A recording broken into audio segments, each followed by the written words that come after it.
Red line Islamabad studio से वो दिन जब पाकिस्तान एक डिक्लेयर्ड न्यूक्लियर स्टेट बन गया। भारत की तरफ से जब धमाके किए गए तो भारत की तरफ से बहुत से बयानात ऐसे आए जो आजकल के भारत के बयानात जैसे ही थे। मैं चंद एक आपके सामने रख देता हूं। भारत की तरफ से जहां पर बीजेपी के उस वक्त के तर्जुमान का बयान मैं आपके सामने रख रहा हूं, यह बयान आया कि पाकिस्तान को अब इंडिया के गजब का सामना करना पड़ेगा। अगर वो इंडिया मुखालिफ पॉलिसी से बाज ना आया तो आगे से डैश डैश डैश। फिर भारतीय वजीर मदन लाल का बयान भी हमारे सामने है, जिस पर उन्होंने कहा कि इंडिया अब एक एटमी ताकत है।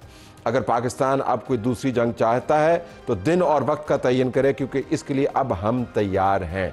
पाकिस्तान की तरफ से चंद दिनों के बाद 28 मई स्टार्टिंग जब जवाब आया तो दूसरी तरफ मुकम्मल तौर पर खामोशी छा गई। पाकिस्तान ने एक तवील अरसे से अपनी एक न्यूक्लियर डॉक्ट्रिन बनाई हुई थी, जिसके अंदर हम बताते नहीं थे कि हमारे पास न्यूक्लियर वेपन कैपेबिलिटी है, लेकिन सबको पता था कि हमारे पास मौजूद है। पाकिस्तान ने 28 मई वाले दिन ये फैसला किया कि अब हमने इस एम्बिग्विटी को, इस अबहाम को ख़त्म करना है।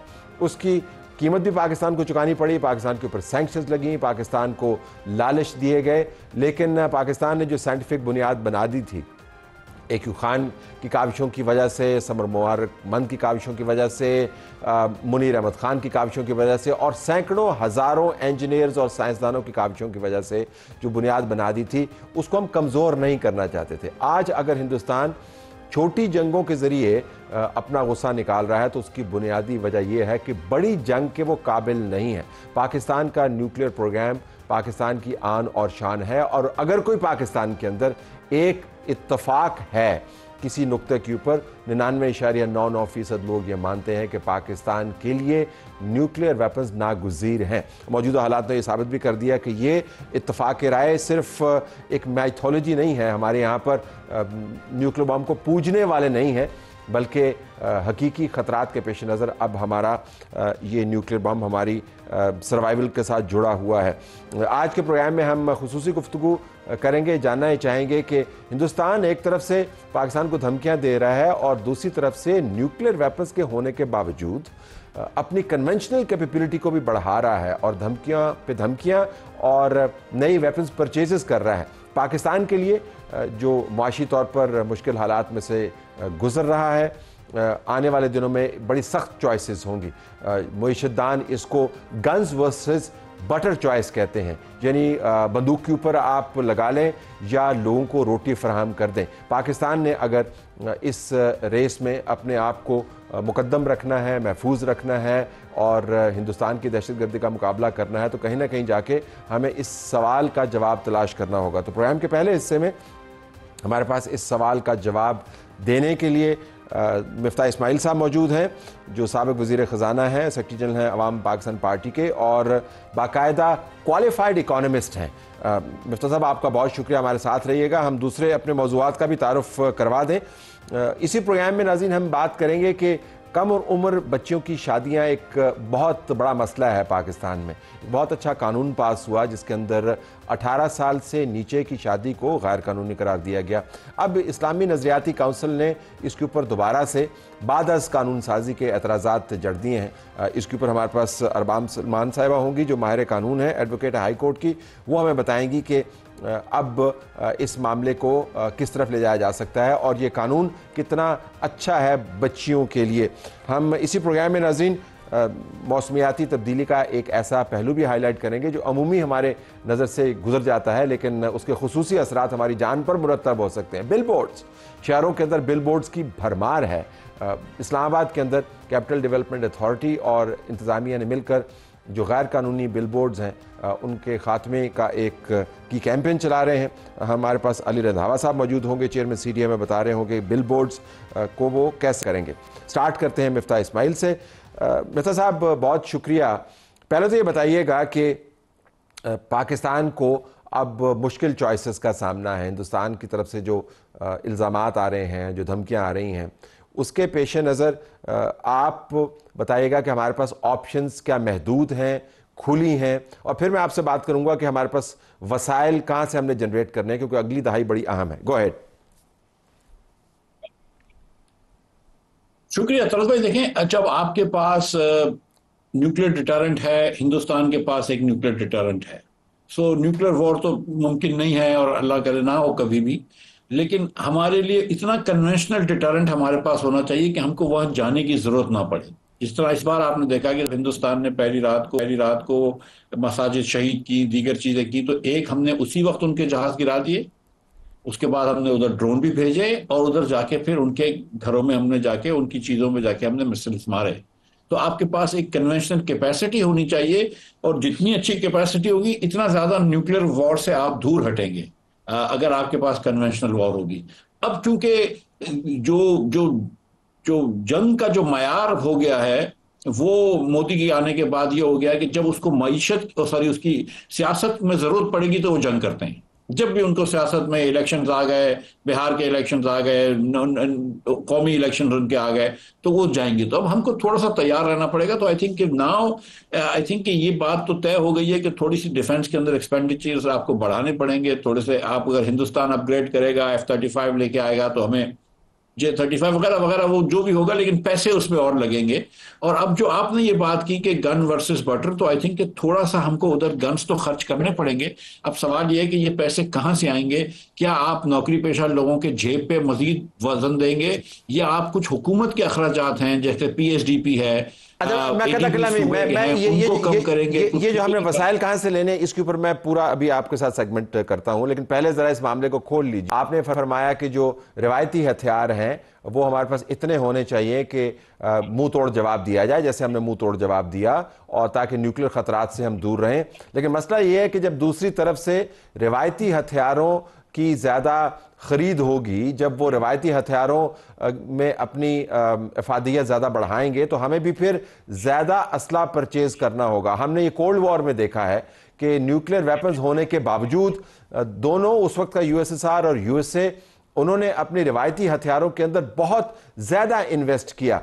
बल्कि अमेरिका के अंदर तो अब ये थीरी आपने खुद भी पढ़ी होगी कि कहा जाता है कि उन्होंने रूस को एक ऐसी जंग में मुलव्वस कर दिया कि उनकी इकॉनमी गिर गई वेपन्स के ऊपर पैसे खर्चते हुए। तो ये फिर हद तो नहीं मुकम्मल होगी ना हमारे लिए। हम एक स्टेप पे जाएंगे, हिंदुस्तान 2 स्टेप आगे चला जाएगा। तो कन्वेंशनल वेपन्स की पैरिटी बहुत मुश्किल है मेंटेन करना।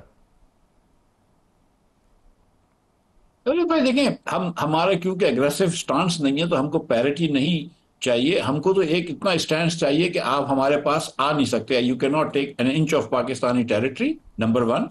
और अगर आप कोई हवा से कोई हमले करते हैं या समंदर से कोई हमले करते हैं, तो हम उसका जवाब देने के काबिल होंगे, और हम उसका जवाब देंगे।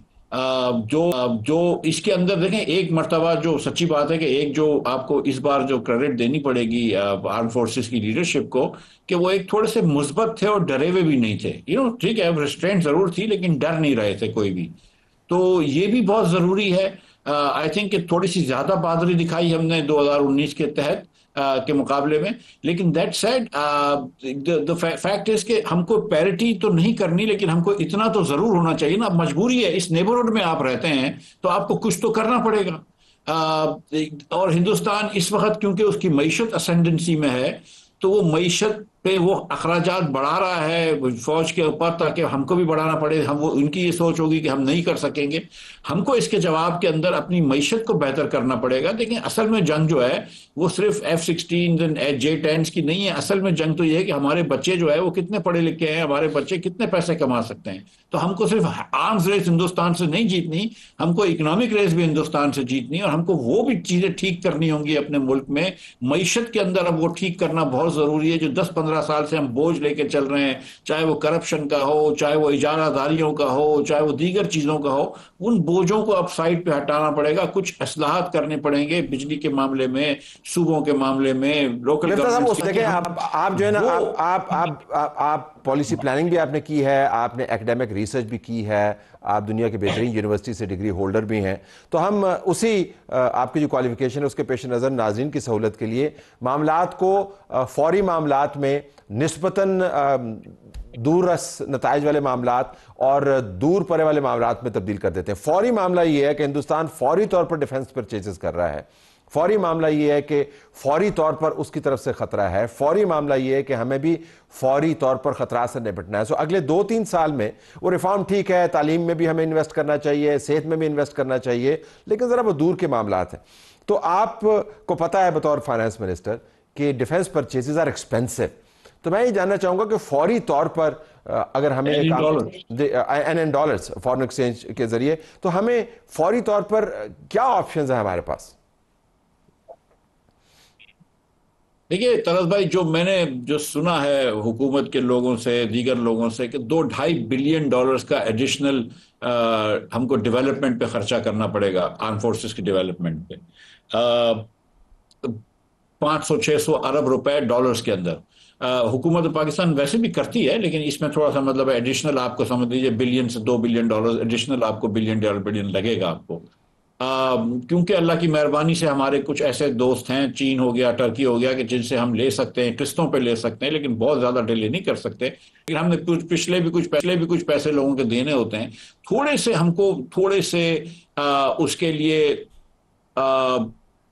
थोड़ा सा हमको वसाइल उस तरफ डायरेक्ट करने होंगे। और हम ये कर सकते हैं। देखिए मैं आपको सच्ची बात बताऊं, देखिए 60-70 बिलियन डॉलर्स का हमारा इंपोर्ट है। अनदर 2 बिलियन उसमें से निकल जाए, वन अबाउट 3%, वो कोई बैंक नहीं तोड़ देगा। मतलब ये कि 3% और है, थोड़ी सी अगर आप रेमिटेंस में जान लगा लें, थोड़ी सी आप एक्सपोर्ट्स बढ़ा लें, तो उसको आसानी से कवर कर सकते हैं। सो मेरा नहीं ख्याल है कि 2-3 बिलियन के लिए हम फंस जाएंगे, लेकिन इतने ही पैसे देने पड़ेंगे। और इतने पैसे जो मैंने सुना है कि ये एस्टिमेट्स इतना है कि इससे हमको इतना वेपन मिल जाएगा चीन से, दीगर ममालिक से। अपने खुद भी डेवलपमेंट हम कर लेते हैं, काफ़ी हम ड्रोन वगैरह बना लेते हैं, आर्टिलरी हमारे पास बड़ी अच्छी है, कि इंशाल्लाह इतनी चीज़ें हम कर लेंगे कि हम वही स्टांस रखेंगे कि हिंदुस्तान को हम एयर सुपीरियरिटी भी नहीं देंगे और लैंड सुपीरियरिटी भी नहीं देंगे। अच्छा, अब आ जाइए रिफॉर्म की बात से पहले हम बात कर लेते हैं कि पैसे हमने कहाँ से बचाने हैं, कौन से खर्चे हमने कम करने हैं, जो आप जिक्र पहले फरमा रहे थे। और आपने रिपीटेडली मुख्तलिफ प्रोग्राम्स में, मेरे प्रोग्राम समेत, इस बात पर इसरार किया है कि हमारी रियासत के खर्चे जो हैं इसकी अपनी वक़्त से बहुत ज़्यादा हैं और हम शाह खर्चियों में मुब्तला हैं इस वक्त। तो ज़रा शाह खर्चियों की लिस्ट आप बताएं ना, ताकि दोबारा से हम बता सकें आवाम को कि यहाँ पर हमें तलवार खींचनी है, यहाँ से गोश्त काटना है और हमने ये गोश्त वहाँ पर लेके जाना है जहाँ पर इसकी ज़रूरत है। Go ahead. देखिए शुरू करते हैं। आज के दिन सिंध हुकूमत और पंजाब हुकूमत के पास 1-1 ट्रिलियन रुपया बैंक में रखा हुआ है, जो इनके पास एक्सेस सरप्लस है। मगर हम फिर भी अगले साल इनको इससे ज्यादा पैसे देंगे, इससे 15-20% ज्यादा पैसे देंगे जो पिछले साल दिए थे। वफाक के पास एक कौड़ी नहीं है। वफाक जो है इसको 8,500 अरब रुपए का खसारा होगा। सारा मसला एनएफसी अवार्ड से आता है कि जब तक एनएफसी अवार्ड को आप ठीक नहीं करेंगे, वफाक के पास पैसे नहीं होंगे। अब अगर क्योंकि बजट आ गया है, शहबाज साहब ने 1.25 साल ज़ाया कर दिया, तो कम से कम आप ये कर सकते हैं कि वफाक के अंदर जो पीएसडीपी है, जो लास्ट ईयर पहले 14,500 अरब रखा था, फिर 11,500 लेके आए, जो कि 65% इंक्रीज था, वो पीएसडीपी की कोई जरूरत नहीं थी इतने पैसों की। इसी तरह सूबों के एडीपीज हैं, एनुअल डेवलपमेंट प्लान, मैं आपको यकीन दिला रहा हूं कि इसके अंदर बहुत आसानी से आधे से ज्यादा पैसे काट जाते हैं। इस साल जो है वो 2,500 से 3,000 अरब रुपया ये 3-4 सूबे और वफाक मिलकर खर्च करेंगे। इन 3,000 या 2,500 अरब रुपया जो खर्च करेंगे, इसको आप 1,000-1,200 अरब पे ला सकते हैं। आराम से 1,000-1,200 अरब रुपया उधर बचा सकते हैं। उससे आप जो है वो फौज को भी आप वेपन्स दिला सकते हैं, आप थोड़ी सी नौकरी पेशा लोगों को भी रियायत दे सकते हैं, और दीगर चीजें भी कर सकते हैं। थोड़ी सी बिस्क की पेमेंट्स भी बढ़ा सकते हैं जो गरीब लोगों को दे सकते हैं, थोड़ी सी तालीम के ऊपर कर सकते लेकिन हैं। मिर्जा साहब कदा खिलाफ में वो कहते हैं, वो कहते हैं, खर्च करना, ये एडीबी देखें ना, ये जो डेवलपमेंट का फंड है, वो कहते हैं ये तालीम में जाते हैं, ये सेहत में जाते हैं, ये लोगों को तहफ़्फ़ुज़ फराहम करने में जाते हैं, ये तामीरात के लिए हैं, ये उन मामलात के लिए हैं जो अक्सर आप एदाद शुमार देते हैं कि इतने बच्चे जो हैं स्कूल से बाहर हैं, इतने लोगों के पास सेहत नहीं है, इतने लोगों के पास पानी नहीं है, ये खराजात जाते हैं तो वहां से काट दें क्या? नहीं सर, देखें, एक पैसा एजुकेशन के बजट से काटने का मैंने नहीं कहा है, एक पैसा मैंने तालीम और सेहत के बजट से काटने का नहीं कहा। मेरी गुजारिश आप सुन लीजिए, 3,000 स्कूलें जो पिछली बलूचिस्तान में बनी है ना, उसमें 2,700 स्कूलें खाली पड़ी हैं, गोश्त स्कूल हैं। तो गोश्त स्कूल बनाने से तो बच्चे को तालीम नहीं मिल जाती। एक मिसाल आपसे दे रहा हूं। आपने जो 700 अरब रुपया पिछले बजट में वफाक और सूबे के बजटों में आपने एमएनएज और एमपीए हजरात के लिए रखा हुआ था, 700 अरब रुपया। और आप भी जानते हैं सर कि कहीं 20% होता है, कहीं 40% होता है, कहीं 50% होता है, ये किधर जाता है? तो हो सकता है, चले मैं कहता हूं चलो ये जो नालियां बनानी है, रोड डालने, ये भी जरूरी है, मैं समझता हूं ये जरूरी है, एमएनएस को फंड भी चलो जरूरी है, लेकिन 1-2 साल तो रोक सकते हैं ना। अगर इधर हम अपनी वतन की बका की जंग लड़ रहे हैं, अगर हिंदुस्तान से हम इज्जत के साथ, आज पाकिस्तान की इज्जत है ना इधर दुनिया में, क्योंकि आप जंग जीते हैं, खुदा ना खास्ता अगर ये हारे होते तो क्या हाल होता। तो फिर आप इसलिए तो आपको तो आप इसको सेक्रीफाइस करें। हम ये कहां बोल रहे हैं कि आप टीचर्स की सैलरी काटें, हम ये कहां बोल रहे हैं कि आप कम टीचर्स हायर करें या नर्सेज हायर ना करें, वो सब करें आप। लेकिन इस वक्त अगर आप कोई गली, मतलब मैं आपको एक एग्जांपल दे देता हूं। पंजाब हुकूमत ने हर मुस्लिम लीग के एमएनए को, पंजाब हुकूमत ने एमएनएस को 35-35 करोड़ रुपए दिए।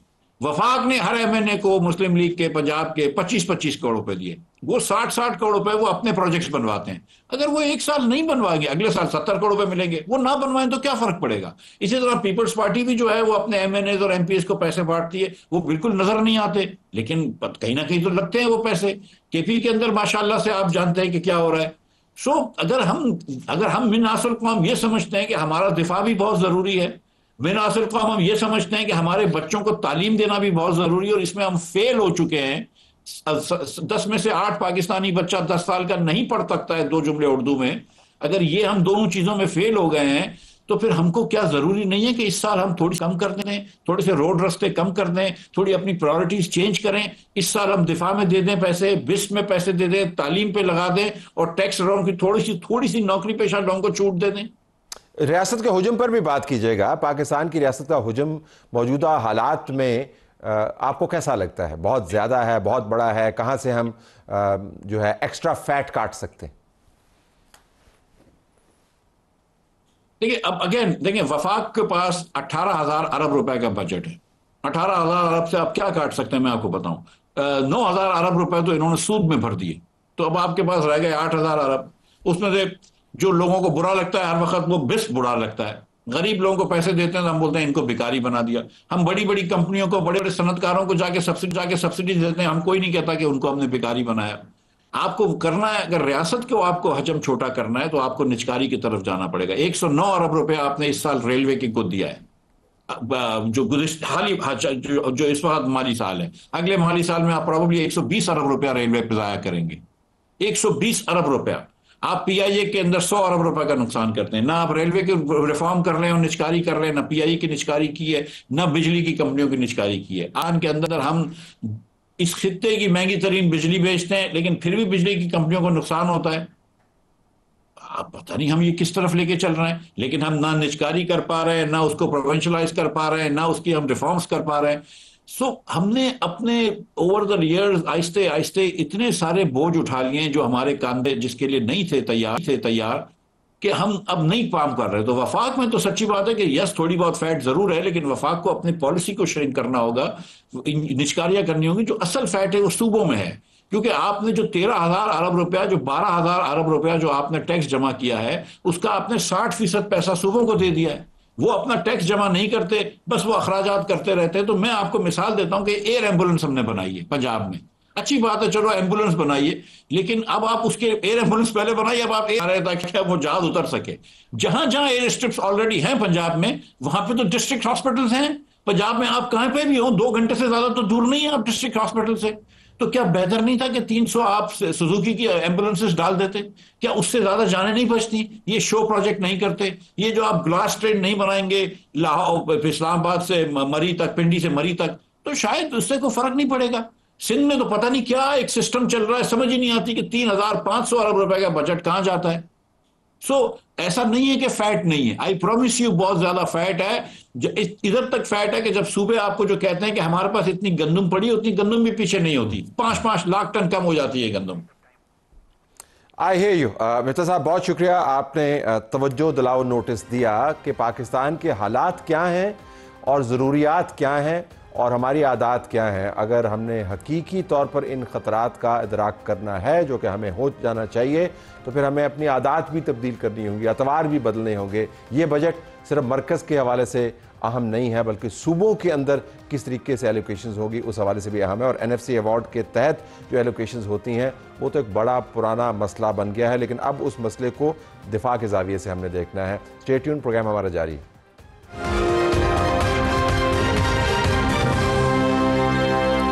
कम उम्र बच्चों और बच्चियों की शादियों के ऊपर कानून साजी हुई। इन शादियों को 18 साल से नीचे गैर कानूनी करार दे दिया गया, इनको रजिस्टर नहीं करवाया जा सकता। अच्छा बिल था, बल्कि है। इसके ऊपर बहरहाल एतराज़ात आए। इस्लामी नज़रियाती काउंसिल ने अब इसको यकसर रद्द कर दिया और ये कह दिया कि बिल तो है लेकिन ये शरई कवानीन के बिल्कुल ख़िलाफ़ है। मजहबी जमातों में से चंद एक इसके ख़िलाफ़ एहतजाज करने पर इसरार कर रही हैं। जो सिविल सोसाइटी के मेंबरान हैं उनका मानना ये है कि जिस तरीके से इस बिल की गैर मौजूदगी को बच्चियों के इस्तेसाल के लिए इस्तेमाल किया जाता रहा ये मामला, अगर बिल रद्द कर दिया गया, मॉडिफाई कर दिया गया या उसको कैंसल आउट कर दिया गया तो उसके नुकसान ज़्यादा होंगे। हम जानना चाहते हैं कि ये एतराज़ात इस बिल के कानून बनने के बाद इनका वज़न क्या है और इस बिल की इम्प्लीमेंटेशन से फ़वाइद क्या हैं। रुबाब सलमान साहबा माहिर कानून है, एडवोकेट है, हाई कोर्ट के हमारे साथ मौजूद हैं। रुबाब साहबा अस्सलाम वालेकुम, बहुत शुक्रिया आपने हमें ज्वाइन किया। ये बताइएगा कि पहले तो इस बिल के बारे में हम आपका नुक्ता नज़र जानना चाहेंगे। ये कितना अहम है कम सिन बच्चियों की शादियों के हवाले से? क्या वाकईतन ये एक बहुत बड़ी सोशल सर्विस है इस कानून की मौजूदगी? डेफिनेटली हमारे मुल्क में जो अभी वैसे शादियां हो रही हैं और ऑलवेज हम इसे कंसिडर यही करते थे कि जो है लड़की की एज जो है वो 18 साल होगी और लड़का की भी, तो वो बालिग जो है वो कंसिडर किए जाते थे।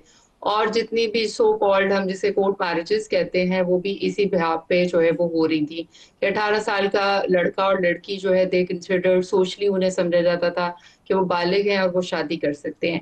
ये बिल जो है वो स्पेसिफिकली, अगर मैं इसको थोड़ा सा लेके जाऊं बैक पे, तो 1929 में ऑलरेडी जो है वो एक और बिल पास हो चुका था जिसको चाइल्ड मैरिज रिस्ट्रेंट एक्ट है 1929, जिसमें ऑलरेडी जो है बच्ची की और बच्चे की उम्र जो है वो बता दी गई है कि एट व्हाट एज वो शादी कर सकता है, जो कि लड़की की एज 16 साल थी और लड़के की एज जो है वो 18 साल थी।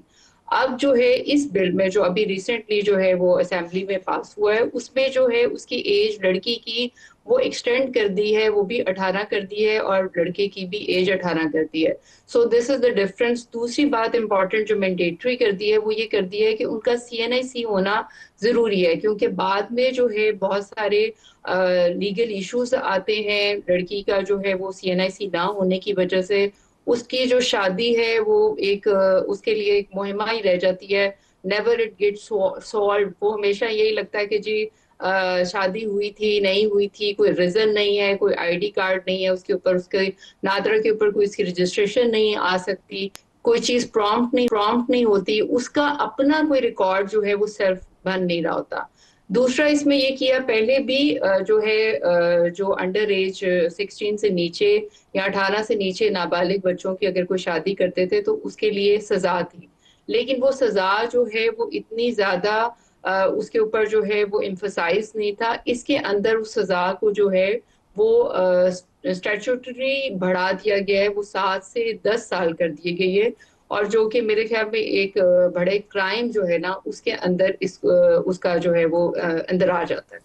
अच्छा, अब इसके ऊपर जो इस्लामी नज़रियाती काउंसिल की तरफ से एतराज़ात आए हैं, तफसील हमारे सामने है, उन एतराज़ात को आप कैसे देखती हैं? आपने मंतक तो बता दी कि इस कानून की इसकी इम्प्लीमेंटेशन से फ़वाइद क्या होंगे, और वैसे भी 18 साल की एज है, वो बलोगियत की एक निशानी ये भी है कि 18 साल से नीचे आप वोट भी नहीं डाल सकते, आपका आईडी कार्ड नहीं बन सकता, आप बैंक अकाउंट नहीं खोल सकते। तो अगर सब कुछ 18 साल के साथ जुड़ा हुआ है तो शादी भी 18 साल के साथ जुड़ी होनी चाहिए। लेकिन अब ये जो एतराज़ात आए हैं इन पर आपका पॉइंट ऑफ व्यू क्या है? देखिए 2021 में भी जो है फेडरल शरीयत कोर्ट के सामने इस इशू को उठाया गया था कि 16 साल की age is not right age for the marriage for a girl, लेकिन उस वक्त भी जो पिटिशन है वो इसी बात पर जो है इसको जो है वो नॉकआउट कर दिया गया था कि बेसिकली अगर हम इस्लाम में देखें तो there is no certain age जो कि बताई गई है कि इस एज में जो है वो बच्ची की शादी होनी चाहिए, बल्कि सिर्फ उसको जो है वो अगर हम मिसाल देखें तो हजरत आयशा से लेकर हजरत खतीजा तक हमारे पास मिसाल है, लेकिन वो आपकी प्रॉपर्टी अगर उसको हो जाती है, मिल जाती है, तो वो जो है वो इस एज को अटेन कर लेती है तो उसकी शादी हो सकती है।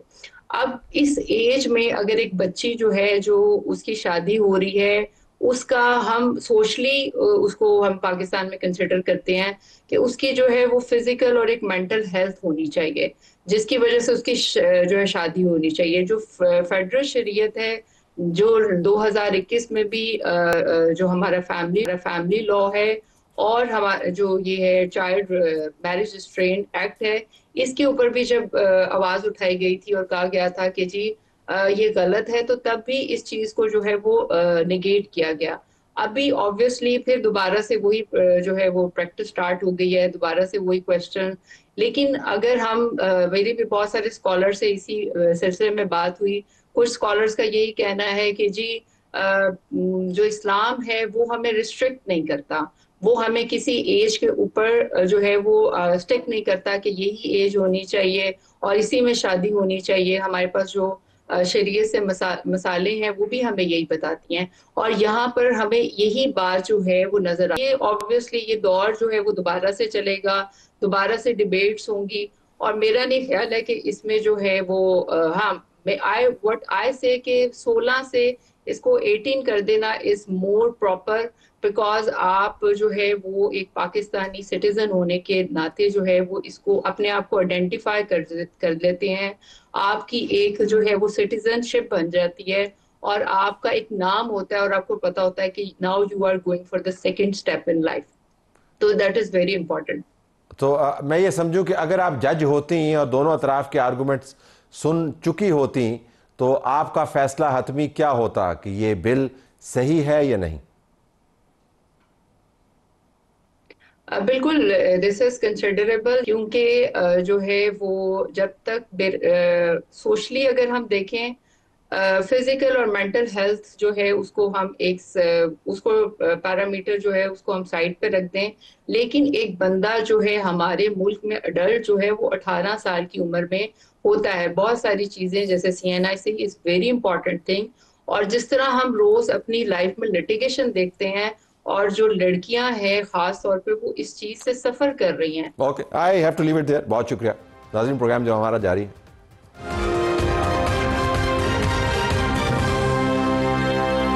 जानों को खतरा सिर्फ हिंदुस्तान से ही नहीं है, और ना ही ऐसे कवानीन के ऊपर ऐसी बहसें हैं जिनसे बच्चियों के हकूक तलफ हों, उनको और भी ख़तरात लाहक हैं, और इनका ताल्लुक बिल बोर्ड से है।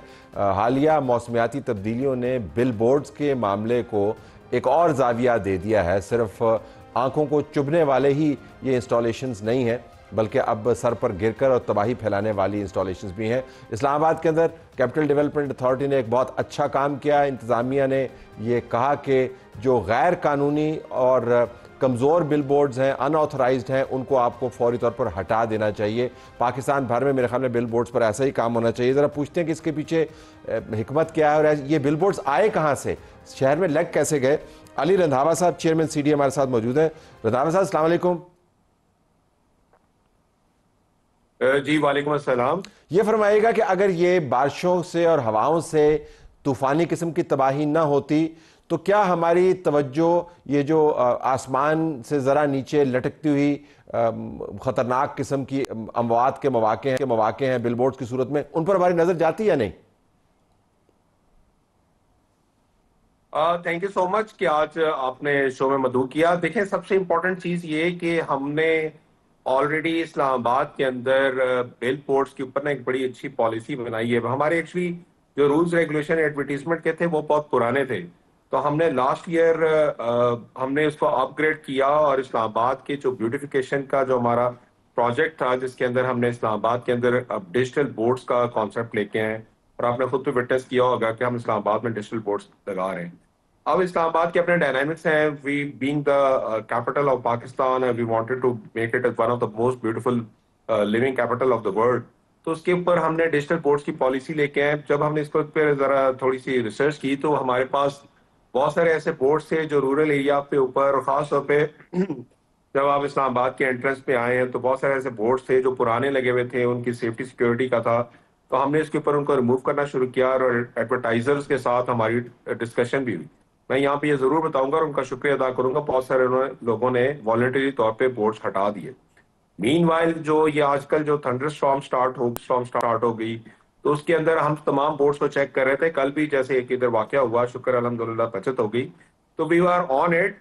अब हम इस्लामाबाद के अंदर हम ये नहीं कह रहे कि बिल बोर्ड ना लगे। इस्लामाबाद के अंदर अगर बिल बोर्ड लगेगा तो प्रॉपर सेफ्टी सिक्योरिटी के हिसाब से और डिजिटल के तरीके से और without compromising on the beauty of the city.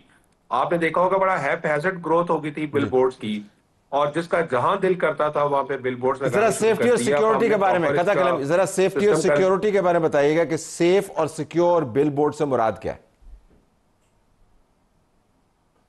देखिए, सबसे इंपॉर्टेंट चीज ये है कि जो बिल बोर्ड का जो मटेरियल है, जो बिल बोर्ड की जो लेंथ है और जो बिल बोर्ड की जो हाइट है, वो हमारे सीडीए के इंजीनियरिंग पैरामीटर्स को पूरा करते हो, उसकी स्ट्रेंथ प्रॉपर हो, तब हम उसको अलाउ करते हैं। ऐसे नहीं है कि जिसका दिल करे वो बिल बोर्ड करेगा। प्रॉपर उसके इंजीनियरिंग पैरामीटर्स के हिसाब से हमें होगा। जब सीडीए उसको ओके करेगा, देन आईसीटी एडमिनिस्ट्रेशन उसकी अप्रूवल देगी।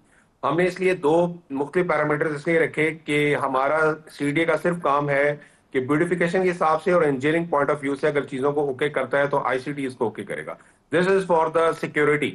अब इसके अंदर ब्यूटिफिकेशन का बार बार मैं एस्पेक्ट इसलिए डाल रहा हूं कि हम ये भी नहीं चाहते कि एक रोड के ऊपर 100 बिलबोर्ड कट्ठे लग जाएं। तो so we have to designate the place कि कहाँ पे बिलबोर्ड्स होने, कहाँ पे नहीं होने चाहिए। लेकिन सबसे इंपॉर्टेंट ये है कि सिक्योर हो, उसकी प्रॉपर हो। अब आपको पता है विदाउट अगर कोई बिलबोर्ड लगाता है और उसको कहीं से उसको वेट ना हो, इसकी इंजीनियरिंग है, उसकी कितनी थर्स्ट है, कितनी उसकी ड्यूरेबिलिटी है, वो लगेंगे बोर्ड्स, तो फिर उसका तो ऐसे ही जिस तरह की विंड्स आजकल चल रही है तो कहीं भी नुकसान हो सकता है। इस वजह से हमने फौरी तौर पे सारे बिलबोर्ड्स हटाए और जब तक हम उसको चेक नहीं करते हम अलाउ नहीं अब कर रहे। मैंने बाज़ जगह पे देखा है कि हाउसिंग सोसाइटीज़ के भी बिलबोर्ड्स लगे हुए हैं। इतनी बड़ी हाउसिंग सोसाइटी नहीं है जितना बड़ा बिलबोर्ड लगा हुआ है। ये कहाँ से लग जाते हैं? ये गैर कानूनी तौर पर ये तो चीज़ें नज़र आने वाली हैं। ये जो गैर कानूनी तौर पर हिफाजत और तहफ़्फ़ुज़ के तमाम असूलों को बालाए ताक रख के बिलबोर्ड्स ऊपर आ जाते हैं, इनको उतारने में इतनी देर क्यों होती है? मैं इस वजह से आपसे पूछ रहा हूँ कि आप जो बात करेंगे वो दूसरे शहरों के अंदर इंप्लीमेंट हो सकता है। वहाँ पर तो मसाइल बहुत ही गंभीर हैं, आपने खुद सर्व किया हुआ है, वो तो बहुत ही कॉम्प्लेक्स इश्यूज़ हैं। तो हम जो का असर दूसरे शहरों पर भी होगा। सर देखिए, मेरे इस पे सबसे इंपॉर्टेंट चीज ये है कि हाउसिंग सोसाइटी हो या कोई डेवलपमेंट सेक्टर हो या किसी का प्लाजा हो, अगर आप विदाउट गवर्नमेंट अप्रूवल अगर कोई आप बिल बोर्ड लगा देंगे तो उसका फिर साइड इफेक्ट जरूर होंगे। गवर्नमेंट ने अगर किसी चीज की अप्रूवल देनी है तो उसकी पहले स्ट्रेंथ चेक करनी है, फिर उसके प्रॉपर उसके जो है डायमेंशंस वो सेट करने हैं, फिर उस प्लेस की हिसाब से देखने हैं। अगर एक पॉइंट के ऊपर आप 1000 बिल बोर्ड ला दें और बड़े बड़े लगा देंगे तो मकसद एडवर्टीजमेंट का नहीं है। मकसद ये है कि वो जो बेसिक पर्पस था ब्यूटिफिकेशन का वो भी कॉम्प्रोमाइज हो जाएगा, उसके एथिकली भी बुरा लगेगा और सेफ्टी भी बुरी लगेगी। तो हम सारी चीजों को रख के हमने अपने जो नए एडवर्टीजमेंट अपने रूल्स बनाए हैं उसके अंदर हमने सारी चीजें करी। और बल्कि अगर हम उसके साथ बाकी मतलब सूबों के साथ भी हम शेयर कर देंगे। इसके ऊपर हमने जो इंटरनेशनल स्टैंडर्ड्स हैं उसको हमने डवटेल किया है, और इसी वजह से अब जो हमारे पुराने बिल बोर्ड्स हैं हम सबको रिमूव कर रहे हैं, और बहुत सारों ने तो वॉलंटरी तौर पर रिमूव किया। और कल फिर जब हमारी डिप्टी कमिश्नर से बात हुई तो उसके साथ हमने फिर कन्वे किया कि कोई बिल बोर्ड इस्लामाबाद में नहीं लगेगा, जो लगे उनको भी हम उतार रहे हैं उस वक्त तक जब तक हम एनओसी नहीं देते और वो पूरा प्रॉपर स्टैंडर्ड्स पे नहीं उतरते। बिल्कुल आखिर में एनओसी की आपने बात की, मैं देख रहा था कि मरगला हिल्स नेशनल पार्क के हवाले से कौमी असम्बली की जो कायमा कमेटी है बराए मौसम, इसके सामने कोई सबमिशन हुई है जिसमें उन्होंने बताया जी कि यहाँ पर 137 होटल हैं, यहाँ पर 9 रेस्टोरेंट्स हैं, 4 क्लब हैं, 55 हुकूमती, 10 मजहबी इमारतें, 3 मार्की हैं। तो ये तो बड़ी मुश्किल से हमने इससे जान छुड़ाई थी। ये कौन सी चीज़ें हैं जो आ गई हैं?